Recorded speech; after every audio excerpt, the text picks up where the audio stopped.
وزیراعظم عمران خان سے MNA صداقت علی عباسی کی ملاقات۔ صداقت علی عباسی نے وزیراعظم کو کوئسار یونیورسٹی اور کوئسار ٹورزم ہائی وے کے سیاحوں اور مقامی آبادی پر مثبت اثرات اور عوامی پذیرائی سے بھی آگاہ کیا اور حلقہ کے دیگر میگا پروجیکٹس کے حوالے سے بھی تفصیلی طور پر آگاہ کیا۔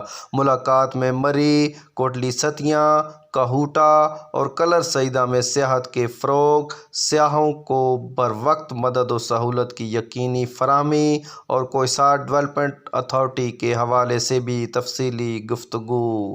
اس دوران وزیراعظم کا کہنا تھا کہ ملک میں سیاحت کا فروغ حکومت کی اولین ترجیحات میں شامل ہے۔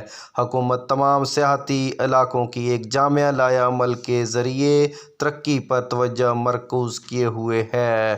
مزید ان کا کہنا تھا کہ سیاحت کے فروغ سے ان علاقوں کی ترقی اور روزگار کے مواقع پیدا ہو رہے ہیں۔ وزیراعظم عمران خان نے MNA صداقت علی عباسی کو کوئسار یونیورسٹی کے قیام اور سیاحت کے فروغ کے حوالے سے بہترین کاوشوں کو سراہتے ہوئے انہیں شاباش دی۔